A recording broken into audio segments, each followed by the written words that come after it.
And welcome guys, आप सबका स्वागत है हमारे यूट्यूब चैनल में, भोजपुरी एक्स यूट्यूब चैनल में। अगर आप सब इस चैनल को सब्सक्राइब नहीं किए हैं तो प्लीज़ सब्सक्राइब कर ले ताकि भोजपुरी से रिलेटेड न्यूज सबसे पहले आप सबको देखने को मिलेगा। आज हम बात कर रहे हैं भोजपुरी के पावर स्टार पवन सिंह का न्यू सॉन्ग जो आने वाला है द न्यू साउथ 2। इसी के बारे में फुल डिटेल में बात करेंगे। वीडियो पूरा फुल वॉच कीजिएगा। पावर स्टार का फैन है चैनल सब्सक्राइब कीजिएगा। बात करते हैं पावर स्टार पवन सिंह का एक सॉन्ग बताया जा रहा है धनी हो सब धन 2। इस सॉन्ग का पोस्टर काफ़ी तेज़ी से इंस्टाग्राम, फेसबुक, यूट्यूब पर वायरल किया जा रहा है। बताया जा रहा है सॉन्ग बहुत जल्द आने वाले, इसको बताया जा रहा है इसको गाए हैं पवन सिंह और शिवानी सिंह, लेकिन ऐसा ऑफिशियली अभी डेट कुछ भी नहीं बताया गया है।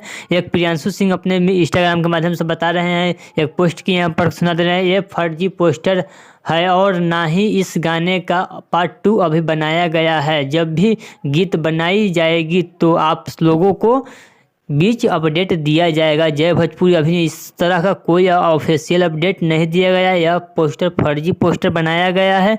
जो भी बनाया है पोस्टर काफ़ी अच्छा पोस्टर बना है। चलिए, अगर आपको पावर स्टार पवन सिंह का अपडेट जैसे ही कोई गाने का अपडेट आता है हमें जगह मदद से बना के बता दीजिएगा, वीडियो बना के बता दीजिए। चलिए, अगर आपको पावर स्टार पवन सिंह की वीडियो अच्छा लगा पीछे सब्सक्राइब कीजिए, वीडियो को लाइक कीजिए ताकि भोजपुरी से रिलेटेड न्यूज़ सबसे पहले आप सबको देखने को मिलता है। चलिए मिलते हैं न्यू अपडेट के साथ। आपको बाय।